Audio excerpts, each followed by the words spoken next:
Hey, ambitious dentist, welcome to Start Your Dental Practice, the show for existing and aspiring dentists to take your dental practice to the highest possible level.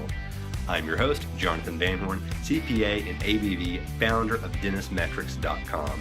In every episode, we aim to demystify the how to start a dental practice problem by bringing on world-class dentists, influencers, and consultants in the dental industry to pick their brain about how to get past the barriers involved from going from no practice to being a practice owner to owning your own successful dental practice. So one of my favorite guilty pleasures when I wind down to relax is watching the TV show Shark Tank.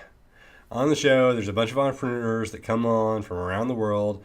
They go into the tank and they pitch their business ideas, hoping that one of these sharks are going to give them some money for an investment so that they can grow their business and become a worldwide phenomenon. Some get a deal, others don't. I have noticed one thing that's really interesting, and that is that a lot of the companies that don't get a deal have one thing in common. They don't know their numbers. Now think about your practice. Do you know your numbers as well as you should? Maybe you've spent some time on it. But knowing some of your numbers just won't cut it. You have to really understand them, which is why I'm thrilled to introduce today's guest, Rohit Garg. Rohit is the founder of Practice by Numbers, a data and metrics tool that helps you translate your numbers into actionable insight that both you and your team can actually understand. Rohit's story is really fascinating, and I guarantee that you're going to find something to implement inside of your practice today. So here are a few things you're going to learn. How instant feedback can dramatically improve your productivity, the boiling frog analogy, and how to avoid getting burned, a step-by-step process to setting achievable goals, 3 metrics that you must know off the top of your head, how to A/B test different strategies with your practice, how 70% of dentist data comes from unknown sources and how to fix it, and the true cost of not knowing your numbers, as well as much, much more. So at the end of this episode, you'll also hear about the opportunity to receive an absolutely free personal demo of Practice by Numbers with Rohit using some of your practice's actual data. So be sure to listen all the way through so you can get access to that. Now here's my interview with Rohit Garg. Hello, ambitious dentist. Today I have with us Rohit Garg, CEO, president, creator of Practice by Numbers. Rohit has a really cool software out there that really helps dental practice owners understand what's going on with their numbers in a pretty clever way. I think he's got a really good setup. It's an easy to use system, and it's also very customizable, which I think is really unique in the space right now. So Rohit, thank you so much for coming on. Jonathan, it's a pleasure, and thanks for having me on. Yeah. So you got to tell me, I always find it really interesting whenever I find someone that is not a dentist, much like myself, that is in the dental industry, because we all have kind of a different story about how we got into this industry. So how did you get into the dental, business intelligent metrics company sector? Well, it's very simple for me. I am married into it. My wife's a dentist, and we got married about 13. Well, good, she's not in the room. Hopefully she's not listening. Yes. A little over 13 years ago, and she was just graduating out of BU, and I'm an engineer by trade. She's a dentist. We had our own career for a long time, and when she decided to jump into her own business and wanted to open her own practice, that's when I got interested in the numbers. I got interested in the business side of the things and was fascinated by the size and the breadth and the depth of the dental industry. And it's not after many years after that I got interested in practice numbers, but that's my introduction to dentistry was through marriage. And so how did you come up with the software? What brought you down the path to being a provider of business intelligence tools to dental practice owners? That's because of a pain point that we solved every day that the phone every day that we managed my wife's practice, I was working for Philips Healthcare for the longest time doing clinical research. But in 2010, when she decided to open her own practice, she asked for help. That's right, I need help to run this business. And she did pretty well the first year. And it was still, she had her own career and I did my own. And then eventually in the next year or two, I got a lot more interested on dental towns, started reading a lot of posts, started understanding the business of dentistry. And I started measuring numbers for her. And as an engineer and a project manager for a large multinational company, everything that we did was based on numbers. We would never rely upon a gut. We would base everything on numbers. And that's what we started doing in my wife's office, in the first office. We would look at new patients, we would look at case acceptance, we would look at every aspect of the business in numbers, and we would use Excel spreadsheets. And it got to a point where her business grew a lot. She was growing about 20, 25% year over year, and she's still on that track to grow that much this year. But last year, we decided that there has to be a better way. There has to be a better way to change what and how and what it takes to manage a dental office. They sell these systems like practice management system like EagleSoft and Dentrix and Open Dental and many, many others out there. They call them practice management systems, but they're not quite practice management systems. They are your patient management systems. So what we decided to do was bridge the gap between where a practice management system stops and where a practice management should have been. But not to confuse matters, we are calling that a business management system. So that's what we started out to make, is a business management system that implements that management and a business management. And numbers was started, and it's not a dashboards company. Our roadmap is pretty extensive in terms of what we want to be able to do. We want to be able to create a full practice management system. This is not where you manage your staff, this is not where you manage your patients. This is not where you do clinical planning. But this is where you come to manage your business. Very, very interesting. So explain to me, so the practice management systems, I get on the phone with a lot of people, and for example, I'll ask them, what are your active patients? And if you're out there listening right now, I want you to ask yourself, how many active patients do you have? Do you know that just off the top of your head? Because I get a lot of people that when I speak to them on the phone and we're talking about, doing some coaching or doing some accounting or taxes for them, and I'm just trying to get an idea of how much, how busy of a practice they are. I find maybe 30% know off the top of their head. And of those 30%, they're not really even that certain of that number. Why do you think that these practice management systems, and I love the term that you use, patient management systems, because that I agree. If it was true practice management, that'd give you some type of a roadmap, like you said, to go forward in building the business rather than just maintaining the business. But why do you think that it's so hard for them to let people know these numbers and why is it so hard for user accessibility? Well, numbers are difficult to create. Good numbers are very difficult to create, and you need the focus and the data science behind it. And when these practice management systems were created, the need was for you to be able to do what they did exactly. And I think they did a pretty good job. And I think Open Dental is a great example. They have done a pretty incredible job to be able to take all that information, put it there. But now to create statistical numbers and key performance indicators, they're going to have to spend $1 million or $2 million building that system. And it's not easy to build that system. A lot goes into it. Okay? And also what goes into it, a lot of customization, because one practice will use this system in one way, and the other practice will use the system in a totally different way, which was not even intended to be used. Mm-hmm. So for them to be able to create numbers that make sense, they're going to have to spend an incredible amount of money. Okay? Now, they could do it if they wanted to, but they're already pretty successful. So the question is, what is the rate of return of investment for them to be able to do? For me and a company like ours, it's pretty huge because it makes you do it, and we can spend the time and the energy to do just numbers and the business management part. So we don't encumber ourselves with claim management, with patient management, their clinical notes and all that stuff. And you have to take look at these problems piecemeal. And it'll be very difficult for one company to come up with a full business management system that's soup to nuts, which things like Cerner or Epic, when you look at these big hospitals and they have these business management systems, their EMRs and all, they actually do everything. Even with those systems, you have to buy analytic systems on top of those because it's just very difficult for one company to go soup to nuts. It's very, very hard. And that's why I think these large companies, especially the practice management companies, are not going to be able to do that anytime in the future. And I know for a fact that many of these companies are looking to partner up with companies like ours. Very interesting. So I had an interview once with Howard Ferron, and he and I were discussing, growth in dental practices.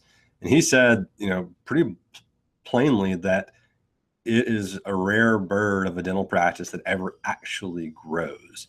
So you'd mentioned your wife had a practice that's growing at 20 to 25% year over year. How did your wife and yourself use the numbers to be able to allow you to grow that practice? That's a good question, and it's a pretty loaded question as well, because we could spend the next several hours just talking about that. Now, and I'll take it one piece at a time. How do you grow? Well, first of all, a growing practice is a rare bird. I completely agree with Dr. Fran, and the reason is I see practices that are doing $2.5, $3 million, and these practices have been doing just that. Doing it, and they've not been growing. And frankly, they're okay. They're doing just fine if they have gotten to a plateau. But the difference is these practices actually are not just not growing, they're slowly shrinking. And that's the killer part. And not being able to measure that they're slowly shrinking. The trajectory might be very, very low. They might be just 1 or 2 degrees below that zero line, just 1 or 2 degrees. It's hard to see, but they are actually shrinking. And with a growing practice like ours, startups they grow, meaning they're at $0. So when they start up, and the only place to go for a startup is up, right? So it's not that much of a surprise that they're growing. But now, after you get to a certain point and you start growing, it will plateau out. And some people plateau at 400,000, some people plateau at 1, some do 2, and my wife's going, and she's still going. And I think she will keep going even in the second office. Now, what are the key things that she looks at? There's not one. She's a numbers junkie because of me. And we look at every single day how many patients are coming in, where are they coming in from, right? We track every aspect of that patient to say, where did they hear about? And when they say, we saw you on the internet, we have to ask them, what internet? Did you Google us? Did you Yelp us? Did you Facebook us? How did you find out about us? Because she's spending money on Yelp. She's spending money on Facebook. She's spending money on direct mail. And she did different kinds of direct mail. So knowing where that money was going and where the patients were coming from, we looked at that every single month. Okay. So the next month when the money was being spent, it was getting reallocated. Not every month getting reallocated, but getting reallocated every quarter or so, okay, to see if a mailer went out, how many patients came in from that mailer. So she tracked that. How many patients not just came in from that mailer, how much production was done from that mailer. And not just how much production was done from that mailer, how many crowns were done from that mailer. And what insurances we got from that mailer. So she looked at how her practice was growing, and then put the money in the right places where the practice was growing in a way, kind of cheat the trajectory to say, this is the place where it's growing more, let's put more money in there. And most practices don't do that. And it's just incredible. Every day I log into new practices and I look at their data, and the percentage of patients from unknown sources is like 70%. They have no idea where 70% of the patients are coming from. And this is not just patients that have been in the practice for the past 10 years. These are patients that just came in this year. They are not putting the referral sources. So that's one thing she looks at on a very regular basis. She looks at her treatment plan presentation and acceptance to see how many patients are being presented treatment plans, how many of them are accepting it, what is the size of the treatment plan, what is the distribution of that treatment plan, how many patients are getting presented perio treatment, how many patients are getting presented ortho treatment, how many of them are being referred out. if you track all of these numbers on a regular basis, you can change the things that are important to you, change the things that are bringing money in. She's also tracking a lot of the insurance payments that are coming in, which insurance companies are making payments quickly, which insurance companies are not making payments quickly, which insurance companies cause you to stay on the phone for a long time. So she measures the time that, and that's just recent in the past year. She measures the time that her front office is spending on calls with insurance companies. So that now she's in the plans of dropping some of the plans because of that, because it's just not worth her time to be able to do that. So go ahead, John. I was gonna say, how hard would it have been to track all of these things if she didn't have you in her corner to help with the analytics? It would have been, for the first 3 or 4 years, it would have been next to impossible. Yeah, because she's a great clinician, but she's not a numbers person. She loves numbers, but she's not going to be the one going and searching for these numbers herself. She just can't do it. Doesn't have the time, doesn't have the skill or the necessary energy to go ahead and do it. Now, with my system in place, she doesn't need my help on a regular basis. So she has dashboards created for her. She has created these custom dashboards for herself and said, these are the things that are important to me. And she just goes there. Now it's become a no-brainer for her because the numbers are always there. They're always current and they're always live. Yeah, one of the biggest things that I find is a challenge for so many business owners, present party included, is that whenever you're a small business owner and you are attempting to grow, every month you're almost by definition a new business if you're growing, because you've got more patients, you've got more customers, you have more clients, whomever it is, and you're having to constantly evolve your business in certain ways to meet that new demand. And as a business owner, you're facing new challenges every day, and there's more and more that you don't know if you don't know, if you will. And so, having some type of quantitative system to be able to help you get through those challenges has to be just a giant help. I couldn't imagine someone without some type of, statistical training, if you will, or some type of experience, being able to know, so people could know that they need to track those types of things, but knowing how to do it is so much more complex. I have, hundreds of dentists that I've spoken with that have said, they don't have a clue of how to track, half of the things that you talked about. And a lot of the times that the only solution is to do it manually, which means that you've got staff time added, which means you've got, the doctor's time analyzing added, or they pay really expensive consultants to come in, and sometimes they're really just guessing based off of what they see in the systems. So, as far as how your system works, seeing those numbers, what is the next step after you actually are tracking these numbers and you're finding some type of deficiency? What do you do after that?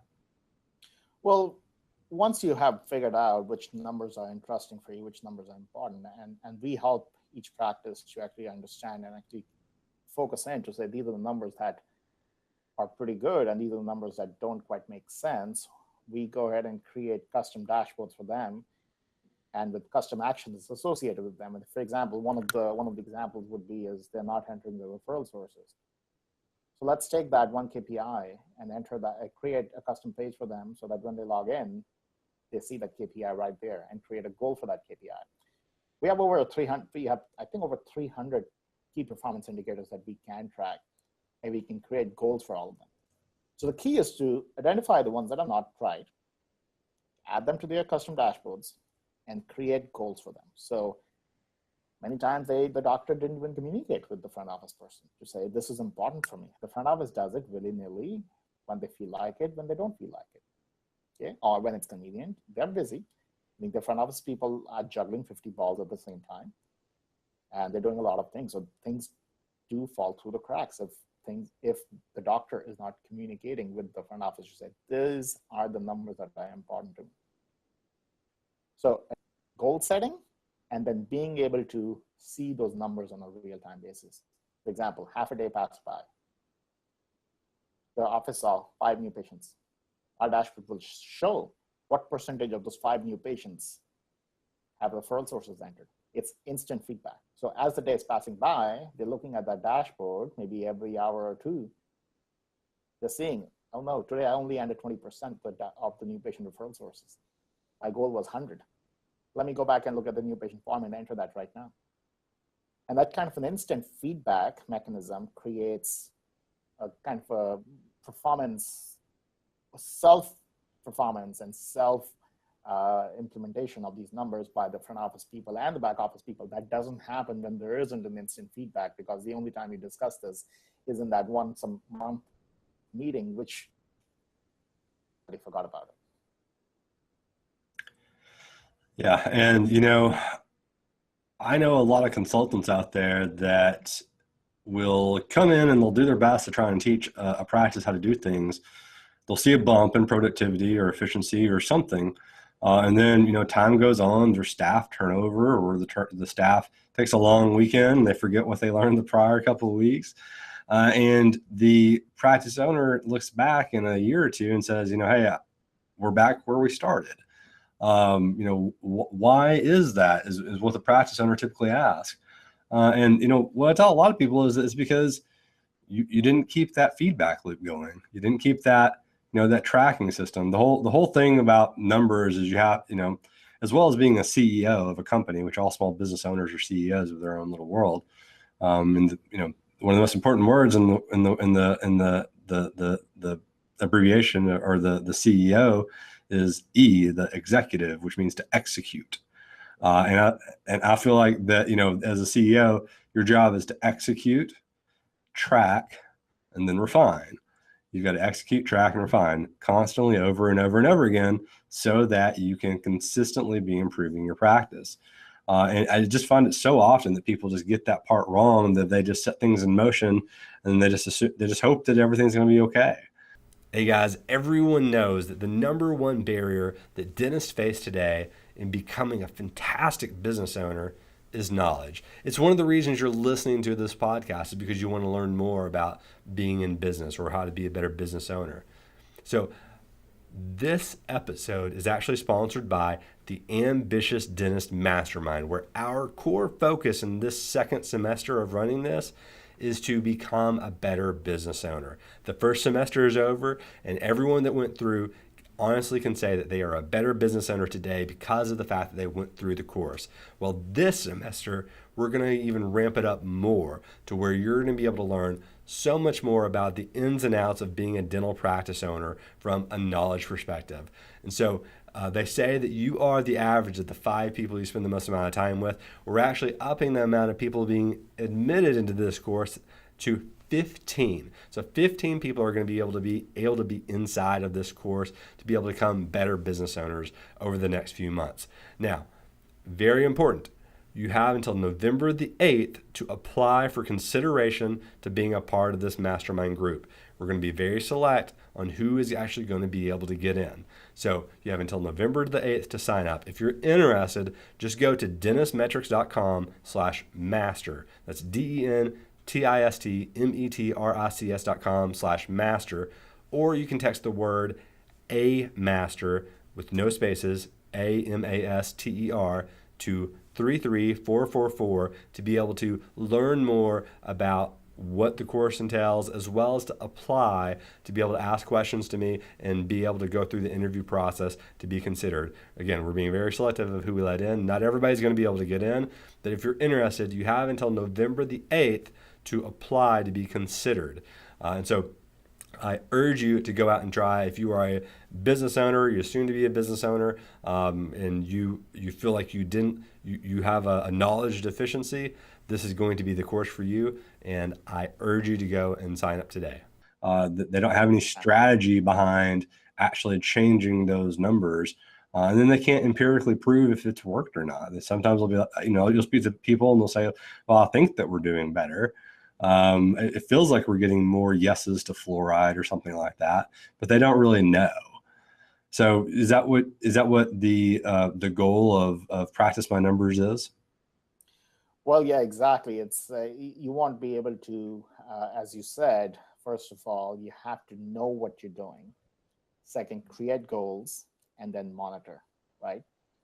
And as a CEO, there's certain things you do yourself and certain things you delegate. The things that what we come in is help with both monitoring what you do, keep yourself honest, but even more importantly is you keep your staff honest. And we do kind of A/B exercises all the time where we say, let's try this strategy for this month for treatment planning. And then let's try a different strategy the next month. Now, if you don't have a good way of measuring your treatment presentation and acceptance time over time, you're not going to be able to do that A/B analysis to say, how did my plan A versus plan B work? And we help with that as well to say, let's look at your treatment plan, not as a whole, but let's look at your treatment plan on a time scale. Let's see, is your treatment acceptance, did it go up in January versus February, or did it go down? Did your strategy that you put in place in this month lead to a change or not? Mm-hmm. And being able to quickly do that in our system is incredible, so that you can look at any item that you want to be able to track, both as a whole, but also as a time series. So as far as the different people involved in the dental practice, does your software help people keep track of individuals' performance? Yes, absolutely, because one of the key pillars of our system is staff engagement and staff management, right, which is performance management. And the way we have done is there's 300 KPIs, and not all 300 of those KPIs are responsibility of the doctor or the front office manager. They need to be split up and need to be assigned to individual staff members. And when you're looking at, let's just take an example. Let's take a couple of examples. Let's say we're looking at supplies overhead. That's one of the things we track. You need to take that supplies overhead and you need to assign that your lead assistant. Okay, and you let your lead assistant manage that supplies overhead, and you make a bonus based on that supplies overhead, and see how your supplies overhead gets managed after that. Practices with supply overhead in the range of 10-11%. It's incredible. I'm not sure what they can buy for $1 million practice for the 10-11% of overhead, unless they're buying their whole home supplies. In that, I still don't see why they should have such a high overhead. You gotta get that gold-plated water fountain, man. Yes. It does happen though, and you assign that to that lead assistant to make sure that number stays low, because the doctor is not going to have the time. The doctor is doing $600,000-$700,000 of dentistry, maybe more. They're not going to have the time to be able to manage their supplies overhead. Let's take another example. Let's look at hygiene pre-appointment. Tracks it. Every practice should track that number pretty high. You take that number and you assign it to individual hygienists, not to the lead hygienist, but each hygienist should own their own pre-appointment rate. And we do that automatically, and we can create these custom dashboards, which contain, sometimes we also do create these games for them to say, let's create a single dashboard that contains all your hygienist performance on the same dashboard, right? Mm-hmm. Like one next to each other. So they can actually see what's happening with hygienist A versus B versus C, which one has fallen off the wagon. And you create the accountability for hygienist. Okay. And let's look at another example. Let's say there's a failed appointment rate. These are the people who are making these appointments, new patient appointments, and these new patient appointments are failing. What they say, person who makes that appointment on the phone to this patient, and how much they educate that patient without being obnoxious, will make a difference on how many failed appointments you're going to have. And that person should be responsible for that failed appointment rate. Failed appointment reappointment. How many of these are canceled appointment reappointment? How many appointments were canceled? Let's say a large practice, 800 appointments a month, and they had 90 or 100 people that canceled their appointment. They said they're too busy and they want to move the appointment out by a week or a month or two. Mm-hmm. And a lot of these patients fall through the cracks.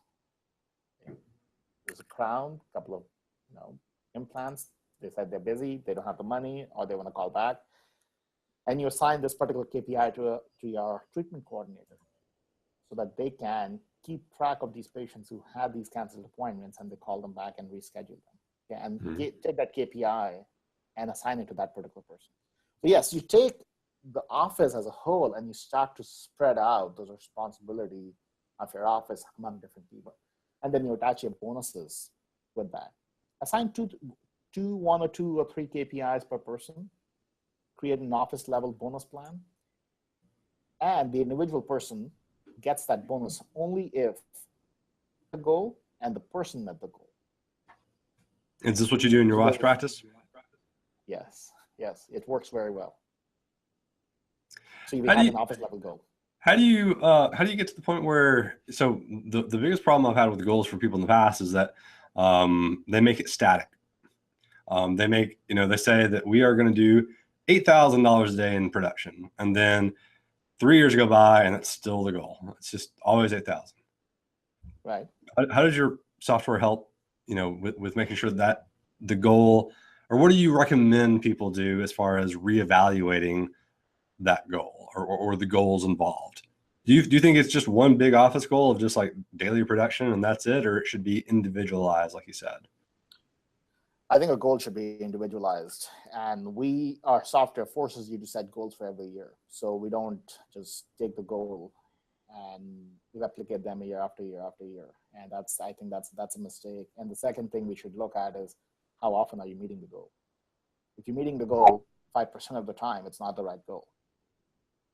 Okay? And if you're meeting the goal 95% of the time, it's not the right goal either. So the goal needs to be SMART, right? SMART, and you can look up what SMART means, but it needs to be achievable, okay? And it needs to be a stretch as well. So that's one thing you want to look at, is how often are you meeting that goal? And the second thing is, goal pays out a bonus, how attached or how accountable does an individual person feel towards that goal? So if you have this one monolith number that you track to say, I want to do $150,000 or $200,000 a year, a month, or a year for that matter, or whatever their goal is. And that's what the goal everybody sees. Now, the problem is the one person in the office, the individual doesn't quite see how that goal relates to themselves. An assistant in the back who sees 8 to 10 patients a day, they don't understand how that goal, and for that matter, they actually don't even care. Doctors producing $200,000 a month. They don't care. They don't relate to that. So the goal needs to be at a point where it's relatable for the staff member. And that's why what we do is we create these goals that are both an office level goal, because you need to have that, but we also create individual level goals. For example, we have, my wife has 2 persons, the third person just quit, so she's looking for another person right now, but she's got 2 people, and just look at what these 2 people have. So a scheduling coordinator has a goal around treatment retention, okay? And her goal is that for each month, she needs to be looking at how many patients walk through that door, how many of those patients need a treatment, and how many of those patients schedule their next step of their treatment. So treatment retention, not the new treatment presented. We're looking for her is how many patients have had treatment scheduled from past, they had big treatment plans, and for a recall, for whatever they came in for, and they came in and scheduled the next step of their treatment. Okay. Now she is able to relate to that goal because she's able to impact that goal on a daily basis. She's able to see that goal on a daily basis. She's able to see those numbers on a daily basis. So in the middle of the day at lunch, when she hits refresh, it gives you those numbers. So that's one of the things with our system, is it's completely live. So it's not like done night before or the day before or the week before. It's live. So when she looks at that number in the afternoon, if it shows 80%, well, she's well ahead of keeping her goal for that day. She can look at it daily, she can look at it hourly, she can look at it monthly. So, and that kind of relatability, that's a word, to a goal, and being able to measure that goal live for themselves is what creates accountability. We have had offices call us, and the front office people call us to say, my goal. I mean, this is the goal I set, or the doctor said, why am I not making that goal? And we have had that discussion with them to see, well, let's look at what the goal was set at. And is this goal achievable? Does this goal make sense? So people have that level of accountability when they see the numbers that are assigned to them. They want to be in the green. Nobody wants to be in the red. Everybody likes direction. I think that's the most astounding thing in the world to me is a lot of business owners don't understand that their employees want that direction. They don't want to be just wondrously walking around the practice all day, just doing the same thing over and over again with no reason other than to know that because we did it yesterday, we got to do it today too, with no improvement or no sense of urgency or no sense of, the reason we're doing this is because we want to make sure we are able to help as many patients as possible, all those things involved. Really, really, really, really good discussion about setting goals and how to get the employees to actually do that. So what about the employees that are legacy employees, the ones that just don't really give a crap if you want them to do better at diagnosing perio or not? They're all they're going to diagnose are the bloody prophies. What about those types of people? What would your wife do in her practice if she had one of those types of people? Well, that's a good question, and we've had a few issues with some offices with legacy front office managers who just don't care. I walked into one of these offices and we installed a system and she said, this is all mumbo jumbo. This is not how I do things. And I said, so how do you do things? And she said, well, I track all these numbers. I don't need your software for tracking all these numbers. And I said, where are your numbers? And she said, honey, they're right here. She opened this big drawer and she was right. I mean, she had numbers going back from that year to like 20 years ago. Okay. And I'm like, so what do you think? Is your trend of perio going up or going down? It's like, what? I don't know. I can't tell you that. Like, so okay, so what do you do with those numbers? Well, I keep them here just in case the doctor ever asks. Okay, and that's going to happen, and that is going to happen, and there's no question about it. But I'll tell you also one more thing, that the face of dentistry is changing right now, and it's changing for the worst, and it's not going to slow down. It's not going to reverse its direction, which is we're all going to become group practices, and it's going to happen. It's just a matter of time. In the 5 years, 10 years, 20 years, it's going to happen.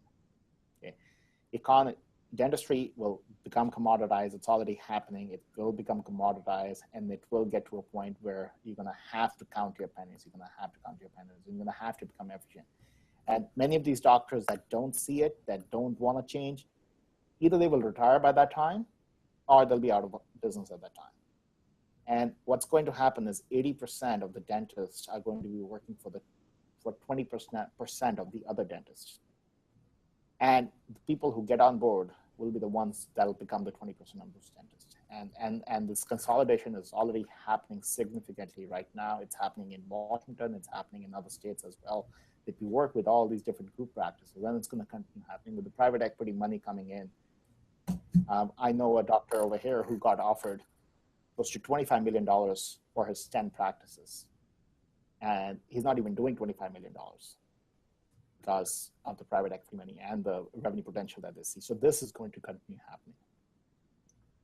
Yeah, the idea that you're going to be able to just keep on doing business as usual is always like I'm sure that Circuit City and Blockbuster thought that they were going to be able to just keep going because they had everything going well for them.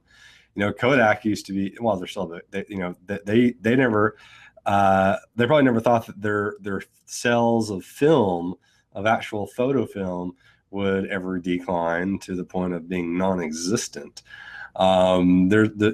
History is riddled with people who didn't foresee the upcoming changes. And one of my favorite quotes is from Bill Gates, and says that we always overestimate the amount of change that will occur in the next 2 years, but we always underestimate the amount of change that is going to occur over the next 10 years.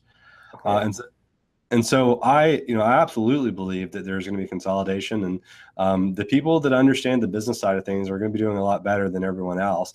Now, another interesting quote from Dr. Farhan was when we had a discussion. He said that dentistry is one of those weird businesses that any average idiot can make 150 grand owning a dental practice. He said that the ability to grow a practice and to be able to make more than that is where it starts getting more difficult. And as time goes on, the people who have taken that business acumen or have spent the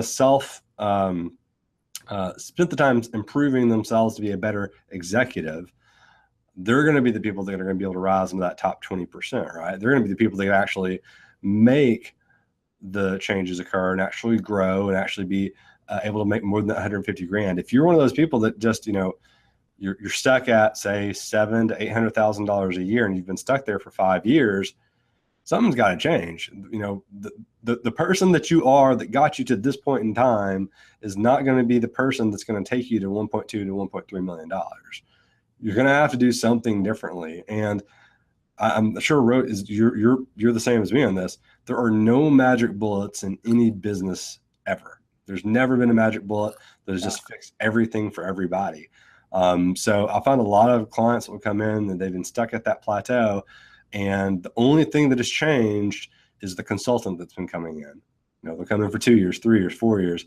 They'll rotate them out when things don't work, and then they'll see a bump, and they'll be 2 years, 3 years, 4 years. They'll rotate them out. They'll see a bump, and then they'll just kind of regress back to whatever the plateau was before. And I gotta say, for me, from my experience in talking with my docs, the difference in those two types of practices is the owner. It is not the way that they handled an AR claim today. It is not because their staff filled out a form today.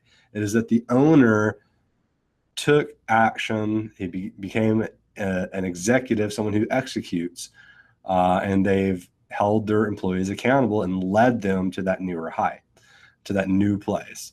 Because you can't go anywhere without some type of focus towards that growth. The old saying is where focus goes, energy flows.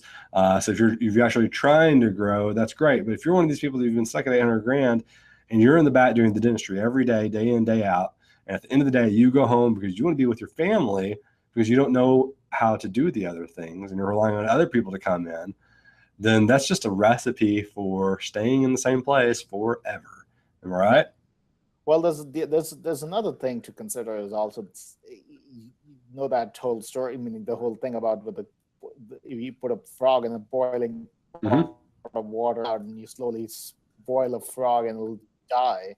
Mm-hmm. And a lot of these practices are like that. They started out with a nice cold water. They were having fun swimming in that, and slowly the temperature started rising.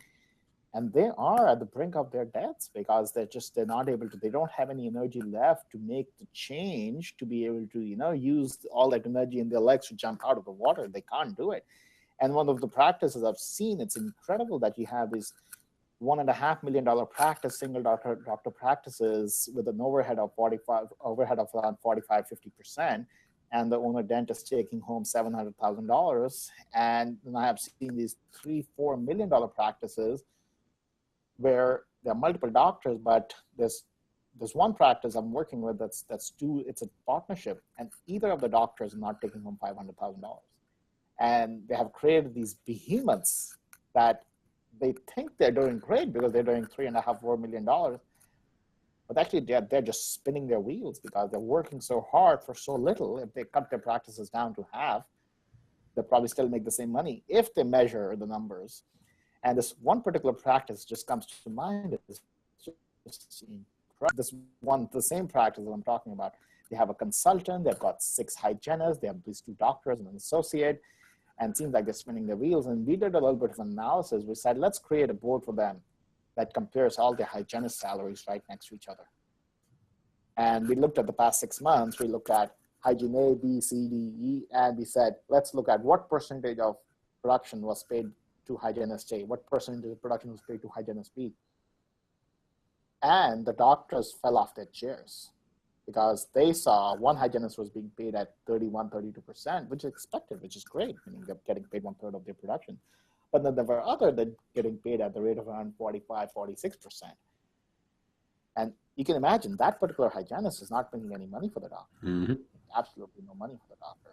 And what were they doing? They were milking the clock. And over the past few months, it added up, and they were milking the clock, and they were entering these numbers that their consultant wanted the numbers entered into some sort of a KPI generation thing that was done manually, where each hygienist would sit down at the end of the day. They would see the number of patients that they saw at the end of the day. They would count how many of those patients got trophies. They would count how many of those patients got reappointed. They would spend half an hour every day on doing this. And a combination of things, what happened was the hygiene department, a $3.5 million practice, the hygiene department was not doing that well in terms of profitability. They started making changes. And I haven't seen what impact it has had on their practice, but if I go back and look at that practice in another 2 to 3 months, the doctor is a very smart guy. He's going to make a change. I know he's going to make a change. He's going to make it better. But not knowing the numbers, not understanding where you are, can get you down this path.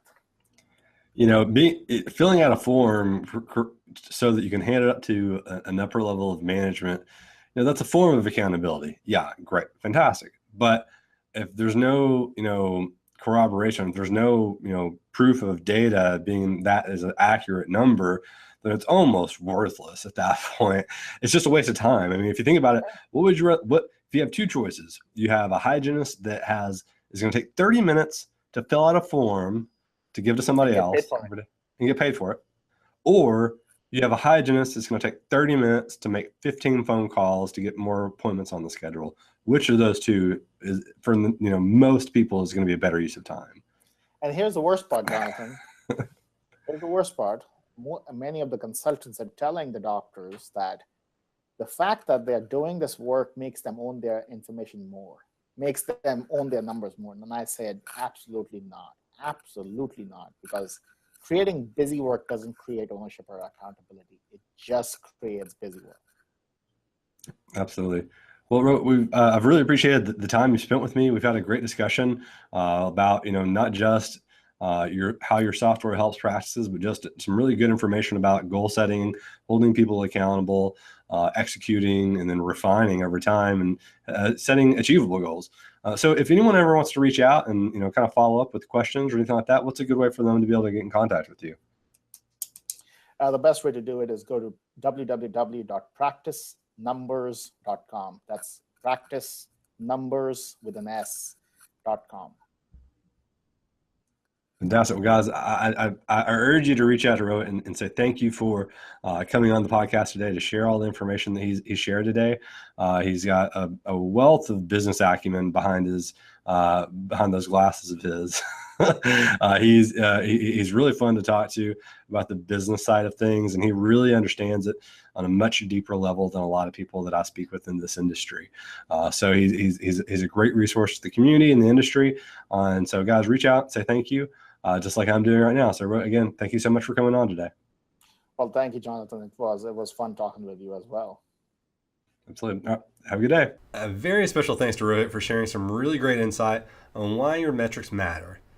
So I'm looking forward to hearing what your biggest takeaways were that you got from your conversation. But as a bonus for today, Rohit has generously offered a free demo of his software, Practice by Numbers. He'll hop on a quick call with you and actually use your real data. So I've been able to play around with the software, and honestly, I have to say it's really, really good. I really enjoy it. So be sure to take him up on this offer really quickly, though, because he only has a limited amount of spots. So to get that bonus, simply text practice to 33444. Again, that's practice to 33444, or visit startyourdentalpractice.com/bonus if you're outside of the U.S., and we'll walk you through how to get to that setup. You'll also receive updates on the latest episodes of Start Your Dental Practice, helpful tips for owning and running a practice, and promotional opportunities direct to your inbox. So that's it for today's episode, but that doesn't mean that the learning and implementation have to stop there. I've created a free report called The 15 Numbers That Will Make or Break Your Dental Practice.